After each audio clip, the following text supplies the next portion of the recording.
سے کم کرے. اللہ کے حبیب صلی اللہ علیہ وسلم فرماتے ہیں جو عورتیں اپنے شوہر سے بے جا مطالبات کر کے ان کو پریشان کرتی ہیں ایسی عورت جنت کی خوشبو سے بھی محروم کر دی جائے گی. لیکن جو اگر بیوی نے کچھ منگایا ہے تو شوہر تھوڑا سا اس کو اوائڈ کرتے ہیں, بیوی تو ہے نا, نہیں بھی لے جائیں گے تو کیا ہوگا, اور اگر مل جائے کوئی خطرناک تو پھر سارے مطالبات پورے ہوتے ہیں. اور کوئی شریف گھرانے کی ملے تو پھر بیوی ہی تو ہے نا, اس کو ڈانٹ کر کے بٹھا دیں گے, چلو بھول گیا تھا کیا کروں. یہ نہیں ہونا چاہیے. بیوی کا مطالبہ شوہر پورا کرے تو اس کی برکتیں کیا ہیں. بیوی کا مطالبہ اگر شوہر پورا کرے اس کی برکتیں کیا ہیں. پہلی بات تو ہمیں سیریل دیکھ کر میاں بیوی کا انداز نہیں سیکھنا چاہیے, ہمیں اپنے نبی کو دیکھ کر, ہمیں اپنے نبی کے صحابہ کو دیکھ کر, ہمیں اولیاء کرام کو دیکھ کر میاں بیوی کے درمیان کے تعلقات سیکھنے چاہیے. دیکھیے شوہر بیوی کے لیے کچھ لانے کے لیے جاتا ہے تو خدا کی رحمتیں اس کا کتنا استقبال کرتی ہے. آئیے آج سے تقریباً 2-3 ہزار سال پیچھے چلے جائیں, بلکہ کم و بیش 4,000 سال پیچھے.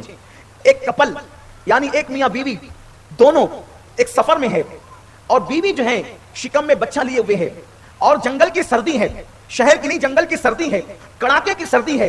اس سردی میں جنگل میں بیوی کے منہ سے نکلتا ہے کتنی کڑاکے کی سردی ہے, اگر اس وقت مجھے آگ تاپنے کو مل جائے تو پھر بہت اچھا ہوگا.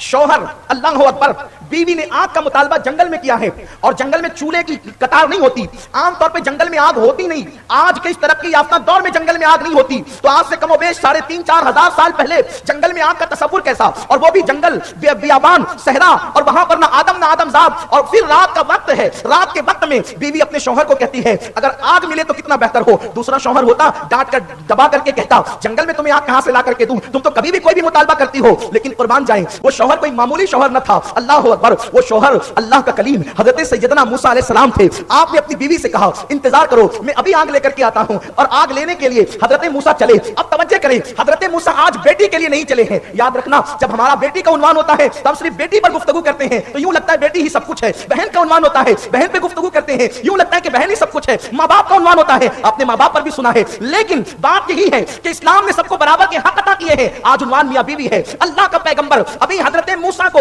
گویا کہ نبوت نہیں ملی ہے, حضرت موسیٰ علیہ السلام کو بھی نبوت سے سرفراز نہیں کیے گئے ہیں. حضرت موسیٰ علیہ السلام اپنی بیوی کے لیے آگ کی تلاش میں نکلتے ہیں, اور جیسے قدم آگے بڑھاتے ہیں آپ کیا دیکھتے ہیں, دیکھو حضرت موسیٰ آج بیوی کے لیے کچھ لانے جا رہے ہیں. آگے بڑھے تو کیا دیکھا کہ آگ کا کوئی شعلہ سا اور شرارہ سا اٹھتا ہے. حضرت موسیٰ بڑے تجسس سے آگے بڑھتے ہیں کہ بیوی کو لا کر کے آگ دیں گے, لیکن جیسے آگے بڑھے وہ آگ پھر آگے بڑھی, پھر آگے بڑھے وہ آگ پھر آگے بڑھی, جیسے آگے بڑھے وہ آگ پھر آگے بڑھی, حتیٰ کہ جب قریب گئے تو دیکھا کہ درخت روشن ہے اور آواز آتی ہے انی انا اللہ, اے موسیٰ میں تیرا اللہ ہوں. یعنی وہ درخت اللہ نہیں ہے بلکہ درخت کے ذریعے سے خدا کلام فرما رہا ہے, درخت کو ذریعہ بنایا گیا ہے, اور پھر حضرت موسیٰ علیہ السلام کو نبوت عطا کی جاتی ہے. پتہ کیا چلا, حضرت موسیٰ علیہ السلام کی نبوت ملنے کی تاریخ میں یہ بات بھی درج ہے, نکلے تھے بیوی کی مراد پوری کرنے کے لیے, اللہ نے ان کی مراد پوری فرمائی. اب پتہ چلا کہ بیوی کی مراد کتنی قیمتی ہوتی ہے. آئیے کبھی ایسا ہو جاتا ہے کہیں سفر پہ ہوتے ہیں, سفر پہ چلتے ہیں, دوران سفر بیوی کے پیسے چپل ہی نکل گئی, بیوی کے پیسے, تم کو چلنا نہیں آتا, پیسے تمہاری چپل نکل گئی, ٹائم پاس ہوگا اور یہ ہوگا اور وہ ہوگا, وہی رستے میں ڈانٹنے لگتے ہیں. وہ بیچاری حیا کی ماری سوچتی ہے نہ آتی تو اچھا ہوتا, اس کے ساتھ میں کیوں آ گئی. یہی ہوتا ہے, یعنی جھڑکتے رہتے ہیں کیونکہ کچھ سمجھا ہی نہیں اس کو. آئیے جب بیوی کے لیے انتظار ہوتا ہے تو پھر کیسا کرم ہوتا ہے, جب بیوی کے لیے انتظار ہوتا ہے تو کیسا کرم ہوتا ہے.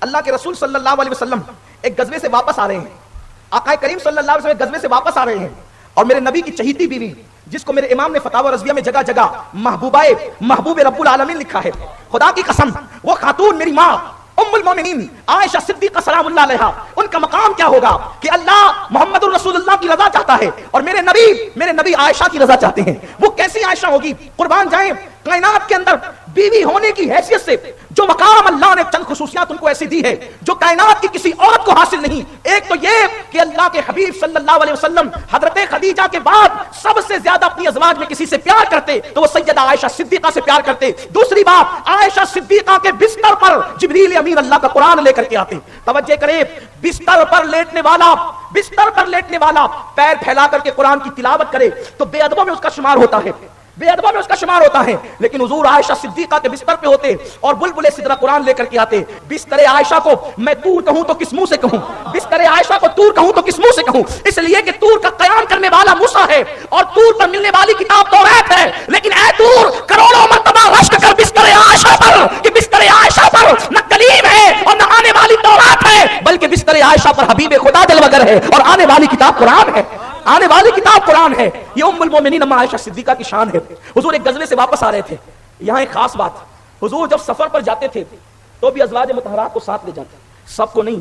9 بیویاں تھی, قرعہ ڈالا جاتا تھا. حضور کی کل 11 بیویاں ہوئی, 11 میں سے 9 ایک ساتھ رہی ہیں, 11 ایک ساتھ کبھی جمع نہیں ہوئی, 9 ایک ساتھ رہی ہیں. ٹوٹل تعداد 11 ہیں.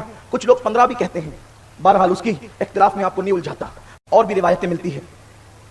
حضور جب سفر پر جاتے تو قرآن اندازی ہوتی اور کسی نہ کسی ام المومنین کو ساتھ لے جاتے. اچھا, حضور کے سفر میں ساتھ لے جانے میں کئی حکمتیں تھیں, کئی حکمتیں. اس میں سے ایک حکمت یہ تھی کہ جنگ میں جب لوگ جاتے ہیں تو جنگ کا نقشہ دیکھ کر کے بھاگ جاتے ہیں. حضور فرماتے ہیں گویا کہ عملی طور پر کہ جو اپنی بیوی کو ساتھ لے جا رہا ہو پھر وہاں بھاگنے کا تصور کیسا. وہ اور لوگ ہوتے ہیں جو بھگوڑے ہوتے ہیں. اللہ کا حبیب ہے, محبوب خدا ہے, جہاں سے باطل بھاگتا ہے. نبی جگہ چھوڑ کر نہیں جاتا, بلکہ نبی جہاں جائے وہاں سے باطل بھاگ جاتا ہے. تو حضور اپنی ازواج مطہرات کو لے کے جاتے. لوگ یہ کہتے ہیں کہ اگر حضور کو جنگ کے حالات پتہ ہوتے تو حضور علیہ السلام لوگوں کو لے کر ہی نہیں جاتے کہ لوگ شہید ہوتے ہیں. ہم کہتے ہیں کہ لوگوں کو حضور کو جنگ کے حالات پتہ تھے, اور حضور کو یہ بھی پتا تھا کہ یہ بستر پر نہیں مریں گے بلکہ یہ میدان میں شہید ہوں گے, تو ان کو شہادت کا شرف عطا کرنے کے لیے حضور لے کر جاتے. آپ کہیں گے یہ کیسی بات ہوئی کہ جان طلب کرنے کے لیے لے جا رہے. نادان, جب تو جانور کھینچ کر مطبخ میں لے جاتا ہے بقرعید کے دنوں میں, کیا سمجھ کر لے جاتا ہے کہ ظلم کر رہا ہے؟ نہیں, بلکہ اس لیے لے جاتا ہے کہ جو جانور اللہ کی راہ میں قربان ہو جاتے ہیں پھر وہ اللہ کی نشانیاں ہوتی ہیں, وہ جنت میں جاتے ہیں, وہ جنتی بنتے ہیں. حضور سید کونین بلا تمثیل اپنے صحابہ کو جام شہادت کے لیے اس لیے لے جاتے تھے تاکہ ان کی شہادت کے خون کی رنگینی اسلام کے اندر بہاریں عطا کر دے, بہاریں پیدا کر دے, اور انہیں بستر پہ نہیں بلکہ انہیں تو میدان میں جانا ہے دنیا سے. اور دوسری چیز, حضور کو حالات پتہ ہوتے تھے, اسی لیے تو گھر کی, ورنہ جہاں حالات خراب ہو وہاں انسان گھڑی باندھ کر نہیں جاتا. جہاں حالات خراب ہو وہاں انسان گھڑی باندھ کر نہیں جاتا کہ کہیں گھڑی چھوٹ نہ جائے. تو اتنی معمولی سی گھڑی جو حالات خراب میں آدمی باندھ کر نہ لے جائے, حضور اپنی ازواج کو لے جاتے تھے ساتھ میں. اس کا مطلب پتا ہوتا تھا کہ جیت تو حق کی ہونی ہے. حضور علیہ السلام کو معلوم ہوتا تھا ماحول کیا ہونا ہے. تو بہرحال بات دور نہ نکل جائے, میں اپنے عنوان کی طرف آؤں.